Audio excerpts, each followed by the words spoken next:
Segunda parte. Capítulo 3. Del ridículo razonamiento que pasó entre Don Quijote, Sancho Panza y el bachiller Sansón Carrasco. Pensativo, además, quedó Don Quijote esperando al bachiller Carrasco, de quien esperaba oír las nuevas de sí mismo puestas en libro, como había dicho Sancho, y no se podía persuadir a que tal historia hubiese, pues aún no estaba enjuta en la cuchilla de su espada la sangre de los enemigos que había muerto, y ya querían que anduviesen en estampa sus altas caballerías. Con todo esto, imaginó que algún sabio, o ya amigo o enemigo, por arte de encantamiento, las habría dado a la estampa, si amigo para engrandecerlas y levantarlas sobre las más señaladas de caballero andante, si enemigo para aniquilarlas y ponerlas debajo de las más viles que de algún vil escudero se hubiesen escrito, puesto, decía entre sí, que nunca hazañas de escuderos se escribieron, y cuando fuese verdad que la tal historia hubiese, siendo de caballero andante, por fuerza había de ser grandílocua, alta, insigne, magnífica y verdadera.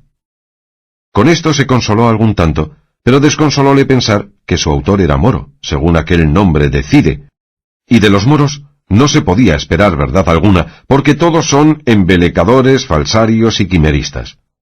Temíase no hubiese tratado sus amores con alguna indecencia que redundase en menoscabo y perjuicio de la honestidad de su señora, Dulcinea del Toboso. Deseaba que hubiese declarado su fidelidad, y el decoro que siempre la había guardado, menospreciando reinas, emperatrices y doncellas de todas calidades, teniendo a raya los ímpetus de los naturales movimientos. Y así, envuelto y revuelto en estas y otras muchas imaginaciones, le hallaron Sancho y Carrasco, a quien Don Quijote recibió con mucha cortesía. Era el bachiller, aunque se llamaba Sansón, no muy grande de cuerpo, aunque muy gran socarrón, de color macilenta, pero de muy buen entendimiento. Tendría hasta 24 años. Carirredondo, de nariz chata y de boca grande, señales todas de ser de condición maliciosa y amigo de donaires y de burlas, como lo mostró en viendo a Don Quijote, poniéndose delante de él de rodillas, diciéndole: «Deme vuestra grandeza las manos, señor Don Quijote de la Mancha, que por el hábito de San Pedro que he visto, aunque no tengo otras órdenes que las 4 primeras, que es vuestra merced uno de los más famosos caballeros andantes que ha habido, ni aún habrá, en toda la redondez de la tierra.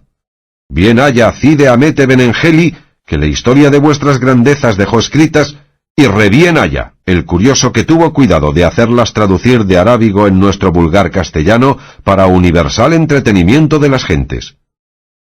Hízole levantar Don Quijote y dijo: «De esa manera, verdad es que hay historia mía, y que fue moro y sabio el que la compuso». «Es tan verdad, señor», dijo Sansón, «que tengo para mí que el día de hoy están impresos más de 12.000 libros de la tal historia. Si no, dígalo Portugal, Barcelona y Valencia, donde se han impreso, y aún hay fama que se está imprimiendo en Amberes, y a mí se me trasluce que no ha de haber nación ni lengua donde no se traduzga». «Una de las cosas», dijo a esta sazón Don Quijote, «que más debe de dar contento a un hombre virtuoso y eminente, es verse viviendo, andar con buen nombre por las lenguas de las gentes, impreso y en estampa. Dije con buen nombre porque, siendo al contrario, ninguna muerte se le igualará». «Si por buena fama y por buen nombre va», dijo el bachiller, «solo vuestra merced lleva la palma a todos los caballeros andantes, porque el moro en su lengua y el cristiano en la suya tuvieron cuidado de pintarnos muy al vivo la gallardía de vuestra merced, el ánimo grande en acometer los peligros, la paciencia en las adversidades y el sufrimiento, así en las desgracias como en las heridas, la honestidad y continencia en los amores tan platónicos de vuestra merced y de mi señora doña Dulcinea del Toboso. Nunca», dijo a este punto Sancho Panza, «he oído llamar con don a mi señora Dulcinea, sino solamente la señora Dulcinea del Toboso, y ya en esto anda errada la historia». «No es objeción de importancia esa», respondió Carrasco. «No, por cierto», respondió Don Quijote, «pero dígame vuestra merced, señor bachiller, ¿qué hazañas mías son las que más se ponderan en esa historia?» «En eso», respondió el bachiller, «unos se tienen a la aventura de los molinos de viento, que a vuestra merced le parecieron briarios y gigantes, otros a la de los batanes, a la descripción de los 2 ejércitos que después parecieron ser 2 manadas de carneros, Aquel encarece la del muerto que llevaban a enterrar a Segovia. Uno dice que a todas se aventaja la de la libertad de los galeotes. Otro, que ninguna iguala a la de los dos gigantes benitos con la pendencia del valeroso vizcaíno. «Dígame, señor bachiller», dijo a esta sazón Sancho, «¿entra ahí la aventura de los yangüeses cuando a nuestro buen Rocinante se le antojó pedir cotufas en el golfo?» «No se le quedó nada», respondió Sansón. «Al sabio en el tintero, todo lo dice y todo lo apunta, hasta lo de las cabriolas que el buen Sancho hizo en la manta». «En la manta no hice yo cabriolas», respondió Sancho. «En el aire sí, y aún más de las que yo quisiera». «A lo que yo imagino», dijo Don Quijote, «no hay historia humana en el mundo que no tenga sus altibajos, especialmente las que tratan de caballerías, las cuales nunca pueden estar llenas de prósperos sucesos». «Con todo eso», respondió el bachiller, «dicen algunos que han leído la historia, que si holgaran se les hubiera olvidado a los autores de ella algunos de los infinitos palos que en diferentes encuentros dieron al señor Don Quijote». «Ahí entra la verdad de la historia», dijo Sancho. «También pudieran callarlos por equidad», dijo Don Quijote, «pues las acciones que ni mudan ni alteran la verdad de la historia, no hay para qué escribirlas, si han de redundar en menosprecio del señor de la historia. A fe que no fue tan piadoso Eneas como Virgilio le pinta, ni tan prudente Ulises como le describe Homero». «Así es», replicó Sansón, «pero uno es escribir como poeta y otro como historiador.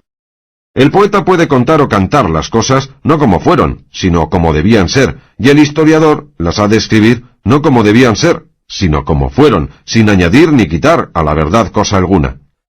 «Pues si es que se anda a decir verdades ese señor Moro», dijo Sancho, «a buen seguro que entre los palos de mi señor se hallen los míos, porque nunca a su merced le tomaron la medida de las espaldas que no me la tomasen a mí de todo el cuerpo. Pero no hay de qué maravillarme, pues como dice el mismo señor mío, del dolor de la cabeza han de participar los miembros». «Socarrón sois, Sancho», respondió Don Quijote, «a fe que no os falta memoria cuando vos queréis tenerla». «Cuando yo quisiera olvidarme de los garrotazos que me han dado», dijo Sancho, «no lo consentirán los cardenales, que aún se están frescos en las costillas». «Callad, Sancho», dijo Don Quijote, «y no interrumpáis al señor bachiller, a quien suplico pase adelante en decirme lo que se dice de mí en la referida historia». «Y de mí», dijo Sancho, «que también dicen que soy yo uno de los principales personajes de ella». «Personajes, que no personajes, Sancho amigo», dijo Sansón. «¿Otro reprochador de voquibles tenemos?», dijo Sancho. «Pues ándese a eso, y no acabaremos en toda la vida». «Mala me la dé Dios, Sancho», respondió el bachiller, «si no sois vos la segunda persona de la historia, y que hay tal que precia más oíros hablar a vos que al más pintado de toda ella, puesto que también hay quien diga que anduvisteis demasiadamente de crédulo en creer que podría ser verdad el gobierno de aquella ínsula ofrecida por el señor Don Quijote que está presente». «Aún hay sol en las bardas», dijo Don Quijote, «y mientras más fuera entrando en edad Sancho, con la experiencia que dan los años, estará más idóneo y más hábil para ser gobernador, que no está ahora». «Por Dios, señor», dijo Sancho, «la isla que yo no gobernase con los años que tengo, no la gobernaré con los años de Matusalén. El daño está en que la dicha ínsula se entretiene no sé dónde, y no en faltarme a mí el caletre para gobernarla». «Encomendadlo a Dios, Sancho», dijo Don Quijote, «que todo se hará bien, y quizá mejor de lo que vos pensáis, que no se mueve la hoja en el árbol sin la voluntad de Dios». «Así es verdad», dijo Sansón, «que si Dios quiere, no le faltarán a Sancho 1000 islas que gobernar, cuanto más una». «Gobernador he visto por ahí», dijo Sancho, «que a mi parecer no le llegan a la suela de mi zapato, y con todo eso los llaman señoría, y se sirven con plata». «Esos no son gobernadores de ínsulas», replicó Sansón, «sino de otros gobiernos más manuales, que los que gobiernan ínsulas por lo menos han de saber gramática». «Con la grama bien me avendría yo», dijo Sancho, «pero con la tica ni me tiro ni me pago, porque no la entiendo. Pero dejando esto del gobierno en las manos de Dios, que me eche a las partes donde más de mí se sirva, digo, señor bachiller Sansón Carrasco, que infinitamente me ha dado gusto que el autor de la historia haya hablado de mí de manera que no enfadan las cosas que de mí se cuentan. que a fe de buen escudero, que si hubiera dicho de mí cosas que no fueran muy de cristiano viejo, como soy, que nos habían de oír los sordos. Eso fuera hacer milagros, respondió Sansón. Milagros o no milagros, dijo Sancho, cada uno mire cómo habla o cómo escribe de las personas y no ponga a trochemoche lo primero que se le viene al magín. Una de las tachas que ponen a la tal historia, dijo el bachiller, es que su autor puso en ella una novela intitulada El curioso impertinente, no por mala ni por mal razonada, sino por no ser de aquel lugar, ni tiene que ver con la historia de su merced del señor Don Quijote. Yo apostaré, replicó Sancho, que ha mezclado el hideperro berzas con capachos. Ahora digo, dijo Don Quijote, que no ha sido sabio el autor de mi historia, sino algún ignorante hablador, que a tiento y sin ningún discurso se puso a escribirla, salga lo que saliere, como hacía Orbaneja, el pintor de Úbeda, al cual preguntándole qué pintaba respondió, lo que saliere. Tal vez pintaba un gallo de tal suerte y tan mal parecido que era menester que con letras góticas escribiese junto a él, este es gallo. Y así debe de ser de mi historia, que tendrá necesidad de comento para entenderla. Eso no, respondió Sansón, porque es tan clara que no hay cosa que dificultar en ella. Los niños la manosean, los mozos la leen, los hombres la entienden y los viejos la celebran, y finalmente es tan trillada y tan leída y tan sabida de todo género de gentes que apenas han visto algún rocín flaco cuando dicen, allí va Rocinante. Y los que más se han dado a su lectura son los pajes. No hay antecámara de señor donde no se halle un Don Quijote. Unos le toman si otros le dejan. Estos le embisten y aquellos le piden. Finalmente, la tal historia es del más gustoso y menos perjudicial entretenimiento que hasta ahora se haya visto, porque en toda ella no se descubre ni por semejas una palabra deshonesta, ni un pensamiento menos que católico. A escribir de otra suerte, dijo Don Quijote, no fuera a escribir verdades, sino mentiras, y los historiadores que de mentiras se valen, habían de ser quemados como los que hacen moneda falsa. Y no sé yo qué le movió al autor a valerse de novelas y cuentos ajenos, habiendo tanto que escribir en los míos. Sin duda, se debió de atener al refrán de paja y de heno, etc. Pues en verdad que en solo manifestar mis pensamientos, mis suspiros, mis lágrimas, mis buenos deseos y mis acometimientos, pudiera hacer un volumen mayor o tan grande que el que pueden hacer todas las obras del tostado. En efecto, lo que yo alcanzo, señor bachiller, es que para componer historias y libros, de cualquier suerte que sean, es menester un gran juicio y un maduro entendimiento. Decir gracias y escribir donaires es de grandes ingenios. La más discreta figura de la comedia es la del bobo, porque no lo ha de ser el que quiere dar a entender que es simple. La historia es como cosa sagrada, porque ha de ser verdadera, y donde está la verdad está Dios, en cuanto a verdad. Pero no obstante esto, hay algunos que así componen y arrojan libros de sí, como si fuesen buñuelos. No hay libro tan malo, dijo el bachiller, que no tenga algo bueno. No hay duda en eso, replicó Don Quijote, pero muchas veces acontece que los que tenían méritamente granjeada y alcanzada gran fama por sus escritos, en dándolos a la estampa, la perdieron del todo, o la menoscabaron en algo. La causa de eso es, dijo Sansón, que como las obras impresas se miran despacio, fácilmente se ven sus faltas, y tanto más se escudriñan cuanto es mayor la fama del que las compuso. Los hombres famosos por sus ingenios, los grandes poetas, los ilustres historiadores, siempre o las más de las veces son envidiados de aquellos que tienen por gusto y por particular entretenimiento juzgar los escritos ajenos sin haber dado algunos propios a la luz del mundo. Eso no es de maravillar, dijo Don Quijote, porque muchos teólogos hay que no son buenos para el púlpito y son bonísimos para conocer las faltas o sobras de los que predican. Todo eso es así, señor Don Quijote, dijo Carrasco, pero quisiera yo que los tales censuradores fueran más misericordiosos y menos escrupulosos sin atenerse a los átomos del sol clarísimo de la obra de que murmuran. Que si, alicuando bonus dormita domerus, consideren lo mucho que estuvo despierto por dar la luz de su obra con la menos sombra que pudiese, y quizá podría ser que lo que a ellos les parece mal fuesen lunares, que a las veces acrecientan la hermosura del rostro que los tiene. Y así digo que es grandísimo el riesgo a que se pone el que imprime un libro, siendo de toda imposibilidad imposible componerle tal que satisfaga y contente a todos los que le leyeren. El que de mí trata, dijo Don Quijote, a pocos habrá contentado. Antes es al revés, que como de stultorum infinitus est numeros, infinitos son los que han gustado de la tal historia, y algunos han puesto falta y dolo en la memoria del autor, pues se le olvida de contar quién fue el ladrón que hurtó el rucio a Sancho, que allí no se declara, y sólo se infiere de lo escrito que se le hurtaron, y de allí a poco le vemos a caballo sobre el mismo jumento sin haber parecido. También dicen que se le olvidó poner lo que Sancho hizo de aquellos 100 escudos que halló en la maleta de Sierra Morena, que nunca más los nombra, y hay muchos que desean saber qué hizo de ellos, o en qué los gastó, que es uno de los puntos sustanciales que faltan en la obra. Sancho respondió: Yo, señor Sansón, no estoy ahora para ponerme en cuentas ni cuentos, que me ha tomado un desmayo de estómago que si no le reparo con 2 tragos de lo añejo, me pondrá en la espina de Santa Lucía. En casa lo tengo, mi oíslo me aguarda. En acabando de comer, daré la vuelta y satisfaré a vuestra merced y a todo el mundo de lo que preguntar quisieren, así de la pérdida del jumento como del gasto de los 100 escudos. Y sin esperar respuesta ni decir otra palabra, se fue a su casa. Don Quijote pidió y rogó al bachiller se quedase a hacer penitencia con él.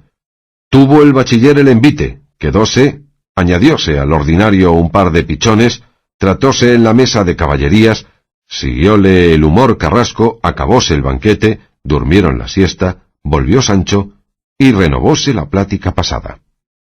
Segunda parte, capítulo 4, donde Sancho Panza satisface al bachiller Sansón Carrasco de sus dudas y preguntas, con otros sucesos dignos de saberse y de contarse. Volvió Sancho a casa de Don Quijote, y volviendo al pasado razonamiento dijo: A lo que el señor Sansón dijo que se deseaba saber quién, o cómo, o cuándo se me hurtó el jumento, respondiendo digo, que la noche misma que huyendo de la Santa Hermandad nos entramos en Sierra Morena, después de la aventura sin ventura de los galeotes y de la del difunto que llevaban a Segovia, mi señor y yo nos metimos entre una espesura, a donde mi señor, arrimado a su lanza y yo sobre mi rucio, molidos y cansados de las pasadas refriegas, nos pusimos a dormir como si fuera sobre 4 colchones de pluma. Especialmente yo dormí con tan pesado sueño que quienquiera que fue, tuvo lugar de llegar y suspenderme sobre 4 estacas que puso a los 4 lados de la albarda, de manera que me dejó a caballo sobre ella, y me sacó debajo de mí al rucio, sin que yo lo sintiese. Eso es cosa fácil y no acontecimiento nuevo, que lo mismo le sucedió a Sacripante cuando, estando en el cerco de Albraca, con esa misma invención le sacó el caballo de entre las piernas aquel famoso ladrón llamado Brunelo. Amaneció, prosiguió Sancho, y apenas me hube estremecido cuando, faltando las estacas, di conmigo en el suelo una gran caída. Miré por el jumento y no le vi. Acudiéronme lágrimas a los ojos, y hice una lamentación que si no la puso el autor de nuestra historia, puede hacer cuenta que no puso cosa buena. Al cabo de no sé cuántos días, viniendo con la señora princesa Micomicona, conocí mi asno, y que venía sobre él, en hábito de gitano, aquel ginés de pasamonte, aquel embustero y grandísimo maleador que quitamos mi señor y yo de la cadena. No está en eso el hierro, replicó Sansón, sino en que antes de haber parecido el jumento, dice el autor que iba a caballo Sancho en el mismo rucio. A eso, dijo Sancho, no sé qué responder, sino que el historiador se engañó, o ya sería descuido del impresor. Así es, sin duda, dijo Sansón. ¿Pero qué se hicieron los 100 escudos? ¿Deshiciéronse? Respondió Sancho: Yo los gasté en pro de mi persona y de la de mi mujer y de mis hijos, y ellos han sido causa de que mi mujer lleve en paciencia los caminos y carreras que he andado sirviendo a mi señor Don Quijote. Que si al cabo de tanto tiempo volviera sin Blanca y sin el jumento a mi casa, negra ventura me esperaba. Y si hay más que saber de mí, aquí estoy, que responderé al mismo rey en persona, y nadie tiene para qué meterse en si truje o no truje, si gasté o no gasté, que si los palos que me dieron en estos viajes se hubieran de pagar a dinero, aunque no se tasaran sino a 4 maravedís cada uno, en otros 100 escudos no había para pagarme la mitad. Y cada uno meta la mano en su pecho y no se ponga a juzgar lo blanco por negro y lo negro por blanco, que cada uno es como Dios le hizo, y aún peor, muchas veces. Yo tendré cuidado, dijo Carrasco, de acusar al autor de la historia que si otra vez la imprimiere, no se le olvide esto que el buen Sancho ha dicho, que será realzarla un buen coto más de lo que ella se está. ¿Hay otra cosa que enmendar en esa leyenda, señor bachiller?, preguntó don Quijote.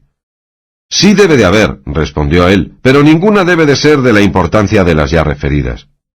Y por ventura, dijo don Quijote, ¿promete el autor segunda parte? Sí promete, respondió Sansón, pero dice que no ha hallado ni sabe quién la tiene, y así estamos en duda si saldrá o no. Y así por esto como porque algunos dicen nunca segundas partes fueron buenas, y otros, de las cosas de don Quijote bastan las escritas, se duda que no ha de haber segunda parte, aunque algunos que son más joviales que saturninos dicen, vengan más quijotadas, en vista don Quijote y hable Sancho Panza, y sea lo que fuere, que con eso nos contentamos. ¿Y a qué se atiene el autor? A que, respondió Sansón, en hallando que halle la historia que él va buscando con extraordinarias diligencias, la dará luego a la estampa, llevado más del interés que de darla se le sigue que de otra alabanza alguna. A lo que dijo Sancho, ¿al dinero y al interés mira el autor? Maravilla será que acierte, porque no hará sino arbar como sastre en vísperas de Pascuas, y las obras que se hacen apriesa nunca se acaban con la perfección que requieren. Atienda ese señor moro, o lo que es, a mirar lo que hace, que yo y mi señor le daremos tanto ripio a la mano en materia de aventuras y de sucesos diferentes que pueda componer no solo segunda parte, sino 100. Debe de pensar el buen hombre sin duda que nos dormimos aquí en las pajas, pues ténganos el pie al errar y verá del que cosqueamos. Lo que yo sé decir es que si mi señor tomase mi consejo, ya habíamos de estar en esas campañas deshaciendo agravios y enderezando tuertos como es uso y costumbre de los buenos andantes caballeros. No había bien acabado de decir estas razones Sancho, cuando llegaron a sus oídos relinchos de Rocinante, los cuales relinchos tomó don Quijote por felicísimo agüero, y determinó de hacer de allí a 3 o 4 días otra salida, y declarando su intento al bachiller, le pidió consejo por qué parte comenzaría su jornada. El cual le respondió que era su parecer que fuese al reino de Aragón y a la ciudad de Zaragoza, a donde de allí a pocos días se habían de hacer unas solemnísimas justas por la fiesta de San Jorge, en las cuales podría ganar fama sobre todos los caballeros aragoneses, que sería ganarla sobre todos los del mundo. Alabóle ser honradísima y valentísima su determinación, y advirtióle que anduviese más atentado en acometer los peligros, a causa que su vida no era suya, sino de todos aquellos que le habían de menester para que los amparase y socorriese en sus desventuras. De eso es lo que yo reniego, señor Sansón, dijo a este punto Sancho, que así acomete mi señor a 100 hombres armados como a un muchacho goloso a media docena de badeas. Cuerpo del mundo, señor bachiller. Sí, que tiempos hay de acometer y tiempos de retirar, sí, no ha de ser todo Santiago y Cierra España. Y más, que yo he oído decir, y creo que a mi señor mismo, si mal no me acuerdo, que entre los extremos de cobarde y de temerario está el medio de la valentía. Y si esto es así, no quiero que huya sin tener para qué, ni que acometa cuando la demasía pide otra cosa. Pero sobre todo aviso a mi señor que si me ha de llevar consigo, ha de ser con condición que él se lo ha de batallar todo, y que yo no he de estar obligado a otra cosa que a mirar por su persona en lo que tocare a su limpieza y a su regalo, que en esto yo le bailaré el agua adelante. Pero pensar que tengo de poner mano a la espada, aunque sea contra villanos malandrines de hacha y capellina, es pensar en lo excusado. Yo, señor Sansón, no pienso granjear fama de valiente, sino del mejor y más leal escudero que jamás sirvió a caballero andante. Y si mi señor Don Quijote, obligado de mis muchos y buenos servicios, quisiere darme alguna ínsula de las muchas que su merced dice que se ha de topar por ahí, recibiré mucha merced en ello. Y cuando no me la diere, nacido soy, y no ha de vivir el hombre en oto de otro, sino de Dios. Y más, que también, y aun quizá mejor, me sabrá el pan desgobernado que siendo gobernador. ¿Y sé yo por ventura si en estos gobiernos me tiene aparejada el diablo alguna zancadilla donde tropiece y caiga y me haga las muelas? Sancho nací y Sancho pienso morir, pero si con todo esto de buenas a buenas, sin mucha solicitud y sin mucho riesgo, me deparase el cielo alguna ínsula o otra cosa semejante, no soy tan necio que la desechase, que también se dice, cuando te dieren la vaquilla, corre con la soguilla, y cuando viene el bien, mételo en tu casa. Vos, hermano Sancho, dijo Carrasco, habéis hablado como un catedrático, pero con todo eso, confiad en Dios, y en el señor Don Quijote, que os ha de dar un reino, no que una ínsula. Tanto es lo de más como lo de menos, respondió Sancho, aunque sé decir al señor Carrasco que no echara mi señor el reino que me diera en saco roto, que yo he tomado el pulso a mí mismo, y me hallo con salud para regir reinos y gobernar ínsulas, y esto ya otras veces lo he dicho a mi señor. Mirad, Sancho, dijo Sansón, que los oficios mudan las costumbres, y podría ser que viéndoos gobernador, no conociésedes a la madre que os parió. Eso allá se ha de entender, respondió Sancho, con los que nacieron en las malvas, y no con los que tienen sobre el alma 4 dedos de enjundia de cristianos viejos como yo los tengo. No, sino llegaos a mi condición, que sabrá usar de desagradecimiento con alguno. Dios lo haga, dijo Don Quijote, y ello dirá, cuando el gobierno venga, que ya me parece que le traigo entre los ojos. Dicho esto, rogó al bachiller que si era poeta, le hiciese merced de componerle unos versos que tratasen de la despedida que pensaba hacer de su señora Dulcinea del Toboso, y que advirtiese que en el principio de cada verso había de poner una letra de su nombre, de manera que al fin de los versos, juntando las primeras letras, se leyese Dulcinea del Toboso. El bachiller respondió que puesto que él no era de los famosos poetas que había en España, que decían que no eran sino 3 y medio, que no dejaría de componer los tales metros, aunque hallaba una dificultad grande en su composición, a causa que las letras que contenían el nombre eran 17, y que si hacía 4 castellanas de a 4 versos, sobrara una letra, y si de a 5, a quien llamaban décimas o redondillas, faltaban 3 letras.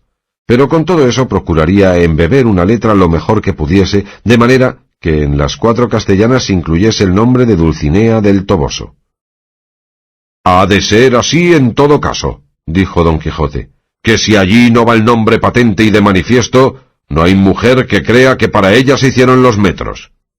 Quedaron en esto, y que en la partida sería de allí a 8 días. Encargó Don Quijote al bachiller la tuviese secreta, especialmente al cura y a maese Nicolás, y a su sobrina y al ama, porque no estorbasen su honrada y valerosa determinación. Todo lo prometió Carrasco. Con esto se despidió, encargando a Don Quijote que de todos sus buenos o malos sucesos le avisase, habiendo comodidad, y así se despidieron, y Sancho fue a poner en orden lo necesario para su jornada. Segunda parte, capítulo 5. De la discreta y graciosa plática que pasó entre Sancho Panza y su mujer Teresa Panza, y otros sucesos dignos de felice recordación. Llegando a escribir el traductor de esta historia este 5º capítulo, dice que le tiene por apócrifo, porque en él habla Sancho Panza con otro estilo del que se podía prometer de su corto ingenio, y dice cosas tan sutiles que no tiene por posible que él las supiese, pero que no quiso dejar de traducirlo por cumplir con lo que a su oficio debía, y así prosiguió diciendo. Llegó Sancho a su casa tan regocijado y alegre, que su mujer conoció su alegría a tiro de ballesta, tanto que la obligó a preguntarle, «¿Qué traes, Sancho amigo, que tan alegre venís?» A lo que él respondió, «Mujer mía, si Dios quisiera, bien me holgara yo de no estar tan contento como muestro». «No os entiendo, marido», replicó ella, «y no sé qué queréis decir en eso de que os holgárades si Dios quisiera de no estar contento, que, maguer tonta, no sé yo quién recibe gusto de no tenerle». «Mirad, Teresa», respondió Sancho, «yo estoy alegre porque tengo determinado de volver a servir a mi amo Don Quijote, el cual quiere la vez tercera salir a buscar las aventuras, y yo vuelvo a salir con él, porque lo quiere así mi necesidad, junto con la esperanza que me alegra de pensar si podré hallar otros 100 escudos como los ya gastados, puesto que me entristece el haberme de apartar de ti y de mis hijos, Y si Dios quisiera darme de comer a pie enjuto y en mi casa sin traerme por vericuetos y encrucijadas, pues lo podía hacer a poca costa, y no más de quererlo, claro está que mi alegría fuera más firme y valedera, pues que la que tengo va mezclada con la tristeza del dejarte. Así que dije bien que holgara si Dios quisiera de no estar contento. Mirad, Sancho, replicó Teresa, después que os hicistes miembro del caballero andante, habláis de tan rodeada manera que no hay quien os entienda. Basta que me entienda Dios, mujer, respondió Sancho, que Él es el entendedor de todas las cosas, y quedes esto aquí. Y advertir, hermana, que os conviene tener cuenta estos 3 días con el rucio, de manera que esté para armas tomar. Dobladle los piensos, requerid la albarda y las demás jarcias, porque no vamos a bodas sino a rodear el mundo y a tener dares y tomares con gigantes, con endriagos y con vestiglos, y a oír silbos, rugidos, bramidos y baladros. Y aun todo esto fuera flores de cantuesos si no tuviéramos que entender con yangüeses y con moros encantados. Bien creo yo, marido, replicó Teresa, que los escuderos andantes no comen el pan de balde, y así quedaré rogando a nuestro señor os saque presto de tanta mala ventura. Yo os digo, mujer, respondió Sancho, que si no pensase antes de mucho tiempo verme gobernador de una ínsula, aquí me caería muerto. Eso no, marido mío, dijo Teresa, viva la gallina, aunque sea con su pepita. Vivid vos, y lleves el diablo cuantos gobiernos hay en el mundo. Sin gobierno salistes del vientre de vuestra madre, sin gobierno habéis vivido hasta ahora. Y sin gobierno os iréis, os llevarán a la sepultura cuando Dios fuere servido. Como esos hay en el mundo que viven sin gobierno, y no por eso dejan de vivir, y de ser contados en el número de las gentes. La mejor salsa del mundo es la hambre, y como ésta no falta a los pobres, siempre comen con gusto. Pero mirad, Sancho, si por ventura os viéredeis con algún gobierno, no os olvidéis de mí y de vuestros hijos. Advertid que Sanchico tiene ya 15 años cabales, y es razón que vaya a la escuela, si es que su tío el abad le ha de dejar hecho de la iglesia. Mirad también que Marisancha vuestra hija no se morirá si la casamos, que me va dando barruntos que desea tanto tener marido como vos deseáis veros con gobierno. Y en fin, mejor parece la hija mal casada que bien abarraganada. A buena fe, respondió Sancho, que si Dios me llega a tener algo que de gobierno, que tengo de casar mujer mía a Marisancha tan altamente que no la alcancen sino con llamarla señoría. Eso no, Sancho, respondió Teresa, casadla con su igual, que es lo más acertado, que si de los zuecos la sacáis a chapines y de saya parda de catorceno a verdugado y saboyanas de seda, y de una marica y un tú a una doña tal y señoría, no se ha de hallar la muchacha, y a cada paso ha de caer en 1000 faltas descubriendo la hilaza de su tela vasta y grosera. Calla, boba, dijo Sancho, que todo será usarlo 2 o 3 años, que después le vendrá el señorío y la gravedad como de molde, y cuando no, ¿qué importa? Séase ella señoría, y venga lo que viniere. Me dio, Sancho, con vuestro estado, respondió Teresa. No os queráis alzar a mayores y advertir el refrán que dice, al hijo de tu vecino límpiale las narices y métele en tu casa. Por cierto, que sería gentil cosa casar a nuestra María con un condazo o con un caballerote que cuando se le antojase la pusiese como nueva, llamándola de villana, hija del destripaterrones y de la pelarruecas. No en mis días, marido, para eso, por cierto, he criado yo a mi hija. Traed vos dinero, Sancho, y el casarla dejadlo de mi cargo, que ahí está Lope Tocho, el hijo de Juan Tocho, mozo rollizo y sano, y que le conocemos, y sé que no mira de mal ojo a la muchacha, y con este, que es nuestro igual, estará bien casada, y le tendremos siempre a nuestros ojos, y seremos todos unos, padres y hijos, nietos y yernos, y andará la paz y la bendición de Dios entre todos nosotros, y no casarme la vos ahora en esas cortes y en esos palacios grandes, a donde ni a ella la entiendan, ni ella se entienda. Ven acá, bestia y mujer de Barrabás, replicó Sancho. ¿Por qué quieres tú ahora, sin qué ni para qué, estorbarme que no case a mi hija con quien me dé nietos que se llamen señoría. Mira, Teresa, siempre he oído de mis mayores que el que no sabe gozar de la aventura cuando le viene, que no se debe quejar si se le pasa. Y no sería bien que ahora que está llamando a nuestra puerta se la cerremos. Dejémonos llevar de este viento favorable que nos sopla. Por este modo de hablar, y por lo que más abajo dice Sancho, dijo el traductor de esta historia que tenía por apócrifo este capítulo. ¿No te parece, Animalia, prosiguió Sancho, que será bien dar con mi cuerpo en algún gobierno provechoso que nos saque el pie del lodo? Y cásese a Mari Sancha con quien yo quisiere, y verás cómo te llaman a ti Doña Teresa Panza, y te sientas en la iglesia sobre alcatifa, almohadas y arambeles, a pesar y despecho de las hidalgas del pueblo.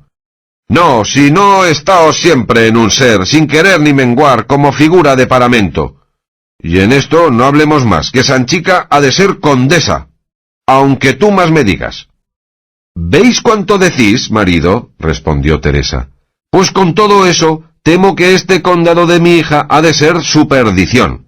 Vos haced lo que quisiéredes, ora la hagáis duquesa o princesa, pero séos decir que no será ello con voluntad ni consentimiento mío. Siempre, hermano, fui amiga de la igualdad, y no puedo ver en tonos sin fundamentos. Teresa me pusieron en el bautismo nombre mondo y escueto, sin añadiduras ni cortapisas, ni arrequibes de dones ni donas.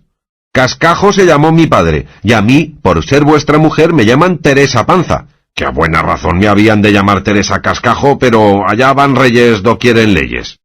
Y con este nombre me contento, sin que me le pongan un don encima que pese tanto que no le pueda llevar.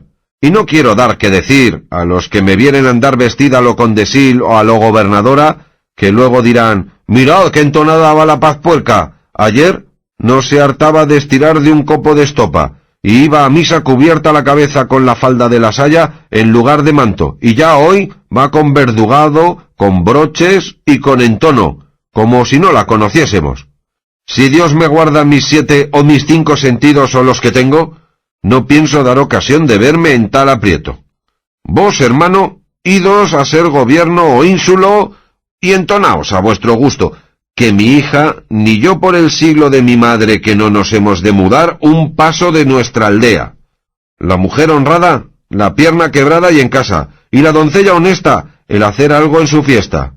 Idos con vuestro Don Quijote a vuestras aventuras y dejadnos a nosotras con nuestras malas venturas, que Dios nos las mejorará como seamos buenas. Y yo no sé, por cierto, quién le puso a él don, que no tuvieron sus padres ni sus abuelos. Ahora digo, replicó Sancho, que tienes algún familiar en ese cuerpo. Válate Dios la mujer, y qué de cosas has ensartado unas en otras sin tener pies ni cabeza. ¿Qué tiene que ver el cascajo, los broches, los refranes y el entono con lo que yo digo? Ven acá, mentecata ignorante, que así te puedo llamar, pues no entiendes mis razones y vas huyendo de la dicha. Si yo dijera que mi hija se arrojara de una torre abajo, o que se fuera por esos mundos como se quiso ir doña Urraca, tenía razón de no venir con mi gusto. Pero si en 2 paletas y en menos de un abrir y cerrar de ojos te la chanto un don y una señoría a cuestas, y te la saco de los rastrojos y te la pongo en toldo, y en peana, y en un estrado de más almohadas de velludo que tuvieron moros en su linaje los almohadas de Marruecos, ¿por qué no has de consentir y querer lo que yo quiero? ¿Sabéis por qué, marido? Respondió Teresa. Por el refrán que dice, quien te cubre, te descubre. Por el pobre todos pasan los ojos como de corrida, y en el rico los detienen. Y si el tal rico fue un tiempo pobre, allí es el murmurar y el maldecir, y el peor perseverar de los maldicientes, que los hay por estas calles a montones, como enjambres de abejas. Mira, Teresa, respondió Sancho, y escucha lo que ahora quiero decirte. Quizá no lo habrás oído en todos los días de tu vida, y yo ahora no hablo de mío, que todo lo que pienso decir son sentencias del padre predicador que la Cuaresma pasada predicó en este pueblo, el cual, si mal no me acuerdo, dijo que todas las cosas presentes que los ojos están mirando, se presentan, están y asisten en nuestra memoria mucho mejor y con más vehemencia que las cosas pasadas.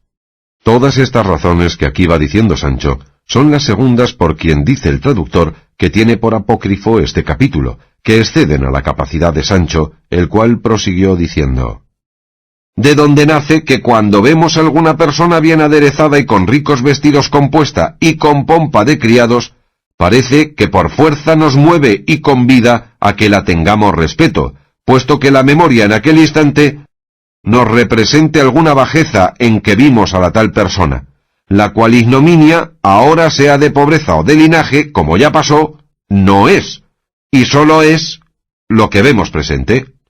Y si éste a quien la fortuna sacó del borrador de su bajeza, que por estas mismas razones lo dijo el padre, a la alteza de su prosperidad fuere bien criado, liberal y cortés con todos, y no se pusiera en cuentos con aquellos que por antigüedad son nobles. Ten por cierto, Teresa, que no habrá quien se acuerde de lo que fue, sino que reverencien lo que es, si no fueren los envidiosos, de quien ninguna próspera fortuna está segura. Yo no os entiendo, marido, replicó Teresa. Haced lo que quisiéredes y no me quebréis más la cabeza con vuestras arengas y retóricas. Y si estáis revuelto en hacer lo que decís... Resuelto, has de decir, mujer, dijo Sancho, y no revuelto. No os pongáis a disputar, marido, conmigo, respondió Teresa. Yo hablo como Dios es servido y no me meto en más dibujos, y digo que si estáis porfiando en tener gobierno, que llevéis con vos a vuestro hijo Sancho, para que desde ahora le enseñéis a tener gobierno, que bien es que los hijos hereden y aprendan los oficios de sus padres. En teniendo gobierno, dijo Sancho, enviaré por él por la posta, y te enviaré dineros, que no me faltarán, pues nunca falta quien se los preste a los gobernadores cuando no los tienen, y vístele de modo que disimule lo que es y parezca lo que ha de ser. Enviad vos dinero, dijo Teresa, que yo os lo vestiré como un palmito. En efecto, quedamos de acuerdo, dijo Sancho, de que ha de ser condesa nuestra hija. El día que yo la viere condesa, respondió Teresa, ese haré cuenta que la entierro. Pero otra vez os digo que hagáis lo que os diere gusto, que con esta carga nacemos las mujeres, de estar obedientes a sus maridos aunque sean unos porros. Y en esto comenzó a llorar tan de veras como si ya viera muerta y enterrada a Sanchica. Sancho la consoló diciéndole que ya que la hubiese de hacer condesa, la haría todo lo más tarde que ser pudiese. Con esto se acabó su plática y Sancho volvió a ver a Don Quijote para dar orden en su partida. Segunda parte. Capítulo 6. De lo que le pasó a Don Quijote con su sobrina y con su ama, y es uno de los importantes capítulos de toda la historia. En tanto que Sancho Panza y su mujer Teresa Cascajo pasaron la impertinente referida plática, no estaban ociosas la sobrina y el ama de Don Quijote, que por mil señales iban coligiendo que su tío y señor quería desgarrarse la vez tercera y volver al ejercicio de su para ellas malandante caballería. Procuraban por todas las vías posibles apartarle de tan mal pensamiento, pero todo era predicar en desierto y majar en hierro frío. Con todo esto, entre otras muchas razones que con él pasaron, le dijo el ama: En verdad, señor mío, que si vuesa merced no afirma el pie llano, y se está quedo en su casa, y se deja de andar por los montes y por los valles como ánima en pena, buscando esas que dicen que se llaman aventuras, a quien yo llamo desdichas, que me tengo de quejar en voz y en grita a Dios y al rey, que pongan remedio en ello.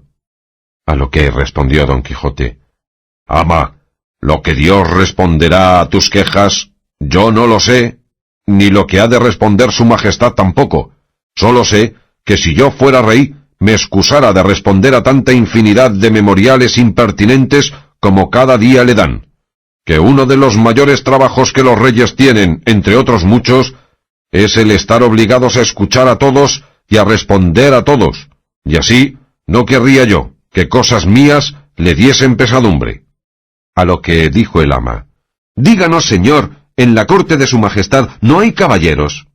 Sí, respondió Don Quijote, y muchos, y es razón que los haya para adorno de la grandeza de los príncipes y para ostentación de la majestad real.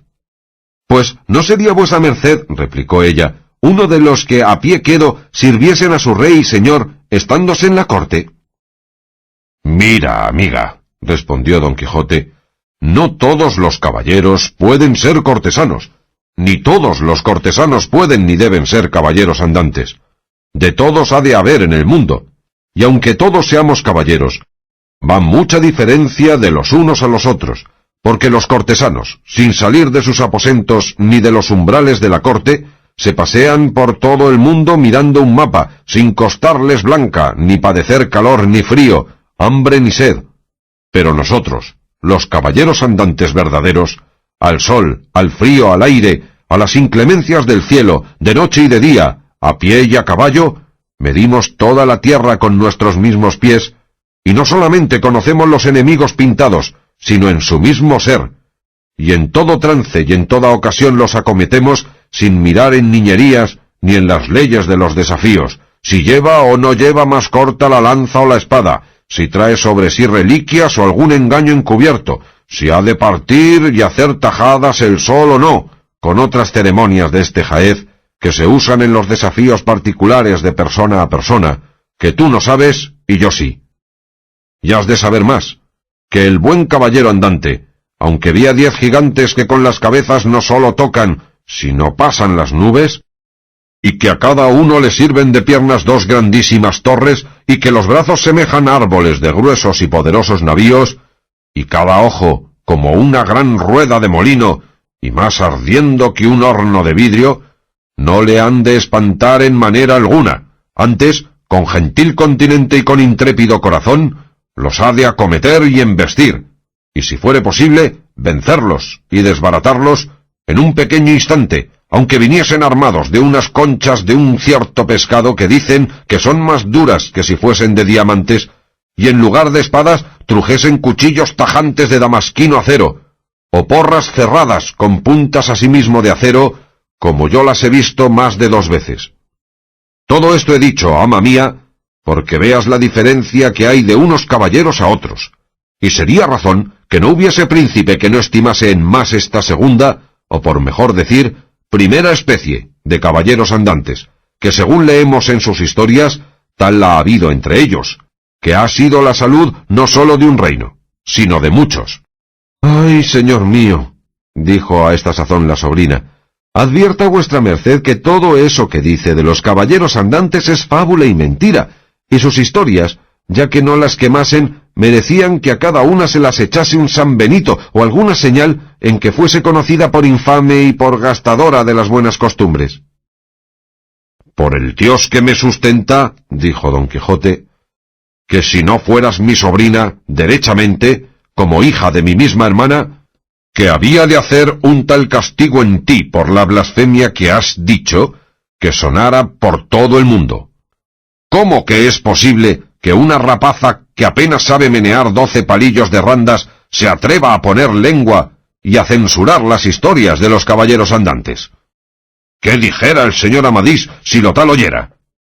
Pero a buen seguro que él te perdonara, porque fue el más humilde y cortés caballero de su tiempo, y demás grande amparador de las doncellas.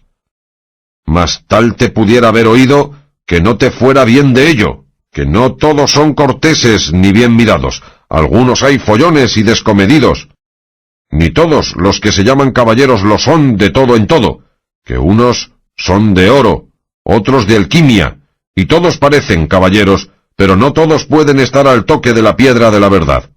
Hombres bajos hay que revientan por parecer caballeros, y caballeros altos hay que parece que aposta mueren por parecer hombres bajos.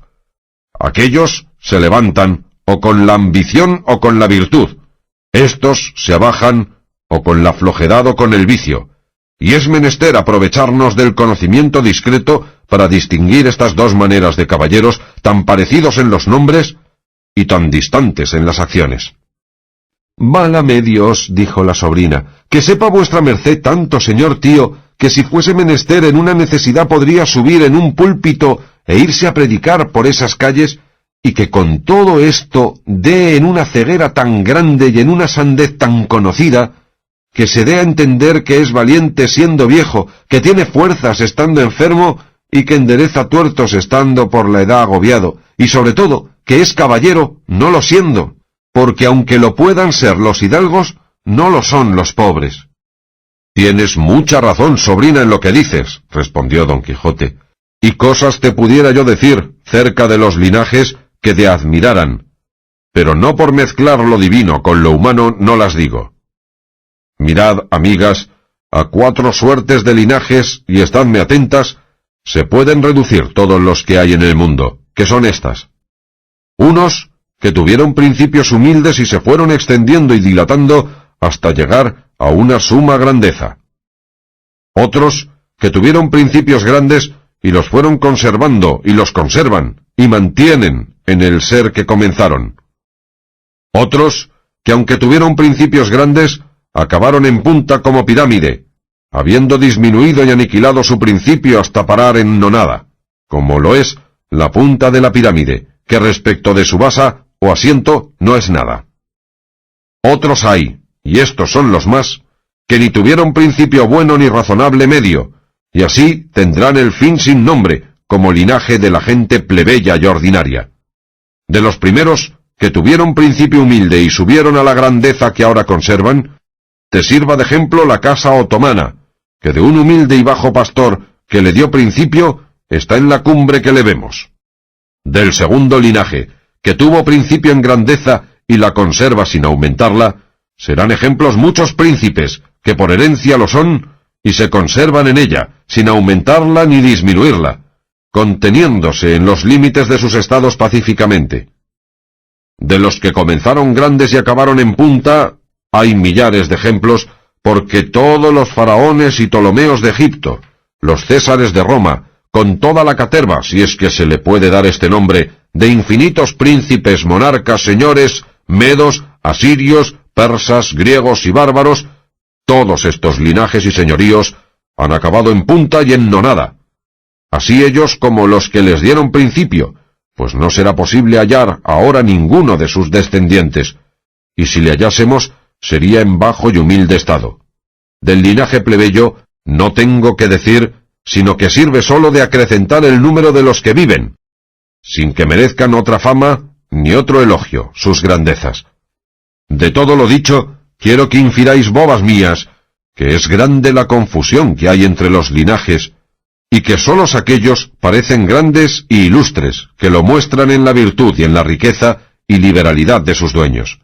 Dije virtudes, riquezas y liberalidades, porque el grande que fuere vicioso, será vicioso grande, y el rico no liberal, será un avaro mendigo, que al poseedor de las riquezas no le hace dichoso el tenerlas, sino el gastarlas, y no el gastarlas como quiera, sino el saberlas bien gastar. Al caballero pobre no le queda otro camino para mostrar que es caballero, sino el de la virtud, siendo afable, bien criado, cortés y comedido y oficioso, no soberbio, no arrogante, no murmurador, y sobre todo caritativo, que con 2 maravedís que con ánimo alegre dé al pobre, se mostrará tan liberal como el que a campana herida da limosna, y no habrá quien le vea adornado de las referidas virtudes que, aunque no le conozca, deje de juzgarle y tenerle por de buena casta, y el no serlo sería un milagro.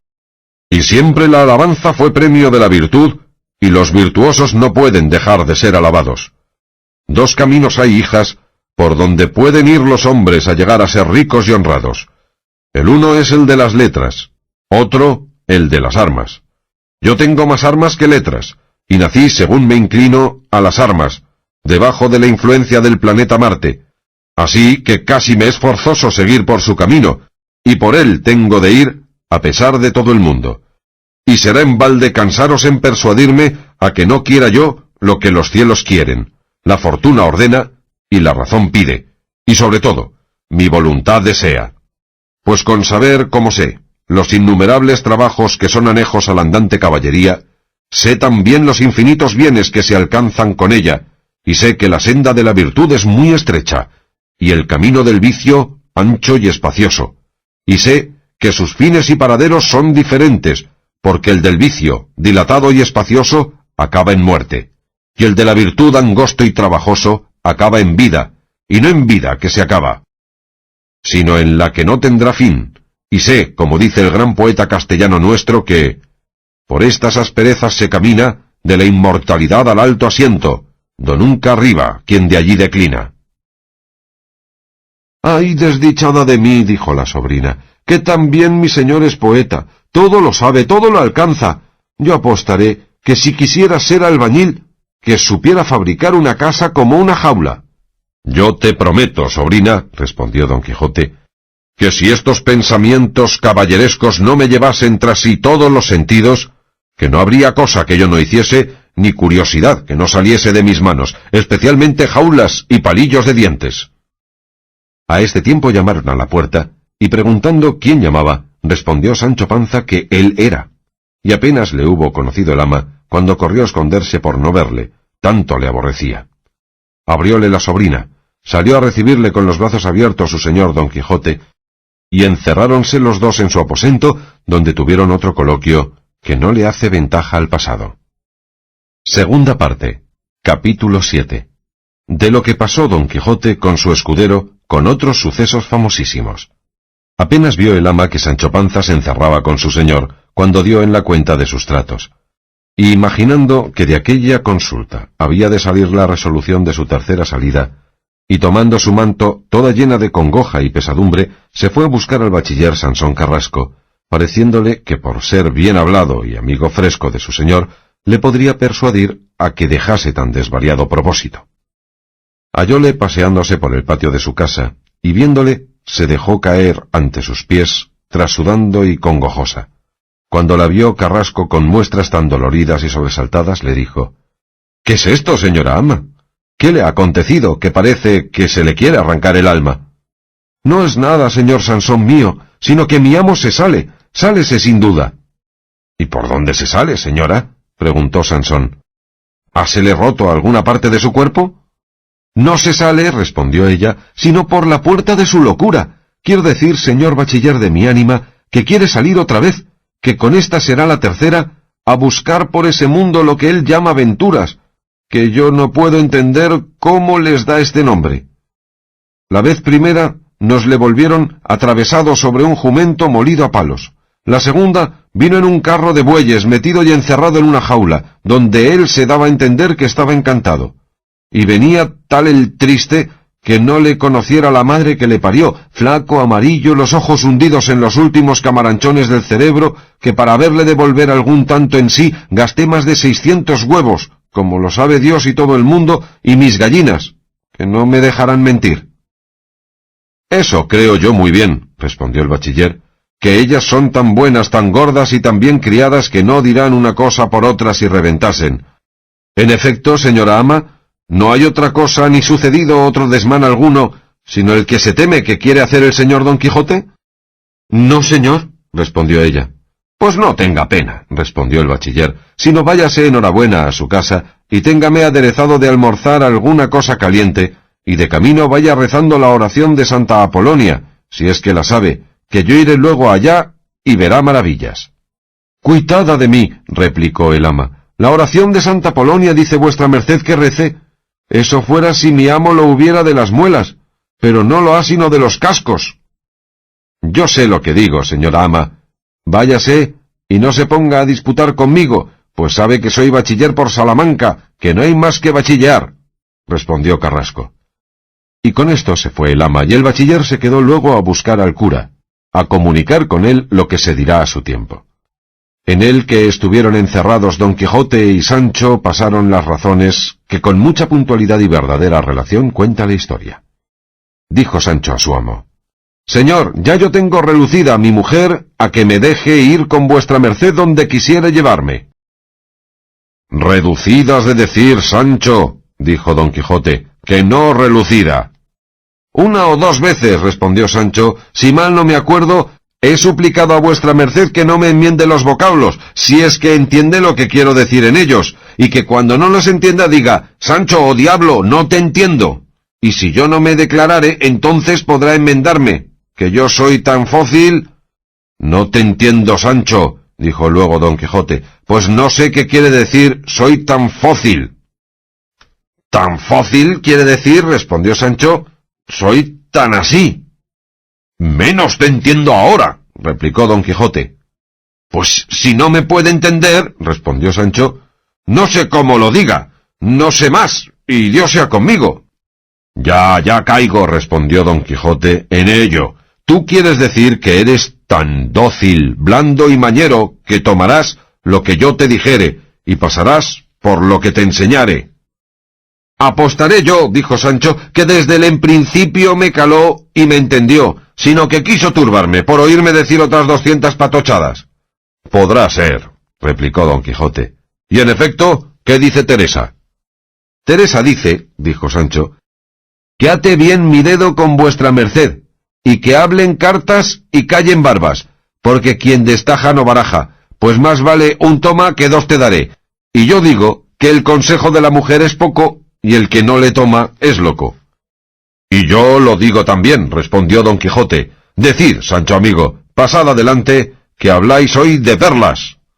Es el caso, replicó Sancho, que como vuestra merced mejor sabe, todos estamos sujetos a la muerte, y que hoy somos y mañana no, y que tan presto se va el cordero como el carnero, y que nadie puede prometerse en este mundo más horas de vida de las que Dios quisiere darle, porque la muerte es sorda, y cuando llega a llamar a las puertas de nuestra vida, siempre va deprisa, y no le harán detener ni ruegos, ni fuerzas, ni cetros, ni mitras, según es pública voz y fama, y según nos lo dicen por esos púlpitos. Todo eso es verdad, dijo don Quijote, pero no sé dónde vas a parar. Voy a parar, dijo Sancho, en que vuesa merced me señale salario conocido de lo que me ha de dar cada mes el tiempo que le sirviere, y que el tal salario se me pague de su hacienda, que no quiere estar a mercedes, que llegan tarde, mal o nunca. Con lo mío me ayude Dios. En fin, yo quiero saber lo que gano, poco o mucho que sea, que sobre un huevo pone la gallina, y muchos pocos hacen un mucho, y mientras se gana algo no se pierde nada. Verdad sea que si sucediese, lo cual ni lo creo ni lo espero, que vuesa merced me diese la ínsula que me tiene prometida, no soy tan ingrato, ni llevo las cosas tan por los cabos, que no querré que se aprecie lo que montare la renta de la tal ínsula, y se descuente de mi salario gata por cantidad. Sancho amigo, respondió don Quijote, a las veces tan buena suele ser una gata como una rata. Ya entiendo, dijo Sancho, yo apostaré que había de decir rata y no gata, pero no importa nada, pues vuesa merced me ha entendido. Y tan entendido, respondió don Quijote, que he penetrado lo último de tus pensamientos, y sé al blanco que tiras con las innumerables saetas de tus refranes. Mira, Sancho, yo bien te señalaría salario si hubiera hallado en alguna de las historias de los caballeros andantes ejemplo que me descubriese y mostrase por algún pequeño resquicio qué es lo que solían ganar cada mes o cada año. Pero yo he leído todas o las más de sus historias, y no me acuerdo haber leído que ningún caballero andante haya señalado conocido salario a su escudero. Solo sé que todos servían a merced, y que cuando menos se lo pensaban, si a sus señores les había corrido bien la suerte, se hallaban premiados con una ínsula o con otra cosa equivalente, y por lo menos quedaban con título y señoría. Si con estas esperanzas y aditamentos vos, Sancho, gustáis de volver a servirme, sea en buena hora, que pensar que yo he de sacar de sus términos y quicios la antigua usanza de la caballería andante, es pensar en lo excusado. Así que, Sancho mío, volveos a vuestra casa, y declarad a vuestra Teresa mi intención. Y si ella gustare y vos gustáredes de estar a merced conmigo, bene quidem, y si no, tan amigos, como de antes, que si al palomar no le falta cebo, no le faltarán palomas. Y advertí, dijo, que vale más buena esperanza que ruin posesión, y buena queja que mala paga. Hablo de esta manera, Sancho, por daros a entender que tan bien como vos, sé yo arrojar refranes como llovidos. Y finalmente, quiero decir, y os digo, que si no queréis venir a merced conmigo, y correr la suerte que yo corriere, que Dios quede con vos, y os haga un santo, que a mí no me faltarán escuderos más obedientes, más solícitos, y no tan empachados ni tan habladores como vos. Cuando Sancho oyó la firme resolución de su amo, se le anubló el cielo, y se le cayeron las alas del corazón, porque tenía creído que su señor no se iría sin él por todos los saberes del mundo. Y así, estando suspenso y pensativo, entró Sansón Carrasco con el ama y la sobrina, deseosas de oír con qué razones persuadía a su señor que no tornase a buscar las aventuras. Llegó Sansón, socarrón famoso, y abrazándole como la vez primera, y con voz levantada le dijo: «¡Oh, flor de la andante caballería! ¡Oh, luz resplandeciente de las armas! ¡Oh, honor y espejo de la nación española! Plega a Dios Todopoderoso, donde más largamente se contiene, que la persona o personas que pusieren impedimento y estorbaren tu tercera salida, que no la hallen en el laberinto de sus deseos, ni jamás se les cumpla lo que mal desearen». Y volviéndose al ama le dijo: «Bien puede la señora ama no rezar más la oración de Santa Apolonia, que yo sé que es determinación precisa de las esferas que el señor Don Quijote vuelva a ejecutar sus altos y nuevos pensamientos, y yo encargaría mucho mi conciencia si no intimase y persuadiese a este caballero que no tenga más tiempo encogida y detenida la fuerza de su valeroso brazo y la bondad de su ánimo valentísimo, porque defrauda con su tardanza el derecho de los tuertos, el amparo de los huérfanos, la honra de las doncellas, el favor de las viudas y el arrimo de las casadas, y otras cosas de este jaez que tocan, atañen, dependen y son anejas a la orden de la caballería andante. Ea, señor Don Quijote mío, hermoso y bravo, antes hoy que mañana se ponga vuestra merced y su grandeza en camino, y si alguna cosa faltare para ponerle en ejecución, aquí estoy yo para suplirla con mi persona y hacienda, y si fuere necesidad servir a tu magnificencia de escudero, lo tendré a felicísima ventura». A esta sazón dijo Don Quijote volviéndose a Sancho: «¿No te dije yo, Sancho, que se habían de sobrar escuderos? Mira quién se ofrece a serlo, sino el inaudito bachiller Sansón Carrasco, perpetuo trastulo y regocijador de los patios de las escuelas salmanticenses, sano de su persona, ágil de sus miembros, callado, sufridor, así del calor como del frío, así de la hambre como de la sed, con todas aquellas partes que se requieren para ser escudero de un caballero andante. Pero no permita el cielo que por seguir mi gusto desjarrete y quiebre la columna de las letras y el vaso de las ciencias, y tronque la palma eminente de las buenas y liberales artes. Quédese el nuevo Sansón en su patria, y honrándola, honre juntamente las canas de sus ancianos padres, que yo, con cualquier escudero estaré contento, ya que Sancho no se digna de venir conmigo». «Sí digno», respondió Sancho enternecido y llenos de lágrimas los ojos, y prosiguió: «No se dirá por mí, señor mío, el pan comido y la comida deshecha. Sí, que no vengo yo de alguna alcurnia desagradecida, que ya sabe todo el mundo y especialmente mi pueblo quién fueron los Panzas, de quien yo desciendo, y más que tengo conocido y calado por muchas buenas obras y por más buenas palabras el deseo que vuestra merced tiene de hacerme merced, y si me he puesto en cuentas de tanto más cuanto acerca de mi salario, ha sido por complacer a mi mujer, la cual, cuando toma la mano a persuadir una cosa, no hay mazo que tanto apriete los aros de una cuba como ella aprieta a que se haga lo que quiere. Pero en efecto, el hombre ha de ser hombre y la mujer mujer. Y pues yo soy hombre donde quiera, que no lo puedo negar, también lo quiero ser en mi casa, pese a quien pesare.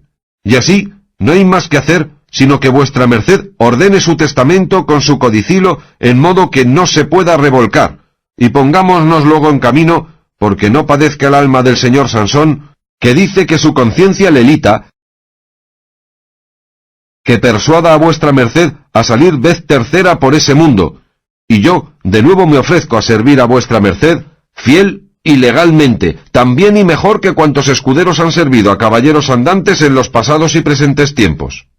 Admirado quedó el bachiller de oír el término y modo de hablar de Sancho Panza, que puesto que había leído la primera historia de su señor, nunca creyó que era tan gracioso como allí le pintan, pero oyéndole decir ahora testamento y codicilo que no se pueda revolcar, en lugar de testamento y codicilo que no se pueda revocar, creyó todo lo que de él había leído, y confirmólo por uno de los más solemnes mentecatos de nuestros siglos, y dijo entre sí que tales dos locos como amo y mozo no se habrían visto en el mundo.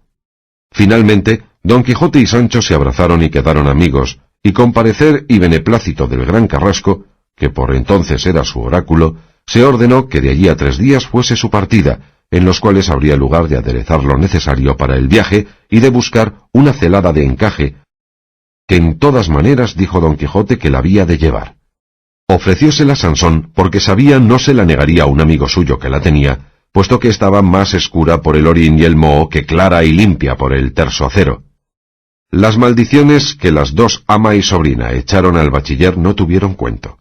Mesaron sus cabellos, arañaron sus rostros, y al modo de las endechaderas que se usaban, lamentaban la partida como si fuera la muerte de su señor. El designio que tuvo Sansón para persuadirle a que otra vez saliese fue hacer lo que adelante cuenta la historia, todo por consejo del cura y del barbero, con quien él antes lo había comunicado. En resolución, en aquellos 3 días Don Quijote y Sancho se acomodaron de lo que les pareció convenirles, y habiendo aplacado Sancho a su mujer, y Don Quijote a su sobrina y a su ama, al anochecer, sin que nadie lo viese sino el bachiller que quiso acompañarles media legua del lugar, se pusieron en camino del Toboso, Don Quijote sobre su buen Rocinante, y Sancho sobre su antiguo rucio, proveídas las alforjas de cosas tocantes a la bucólica y a la bolsa, de dineros que le dio Don Quijote para lo que se ofreciese. Abrazóle Sansón y suplicóle le avisase de su buena o mala suerte, para alegrarse con esta o entristecerse con aquella, como las leyes de su amistad pedían. Prometióselo Don Quijote, dio Sansón la vuelta a su lugar, y los dos tomaron la de la gran ciudad del Toboso. Segunda parte.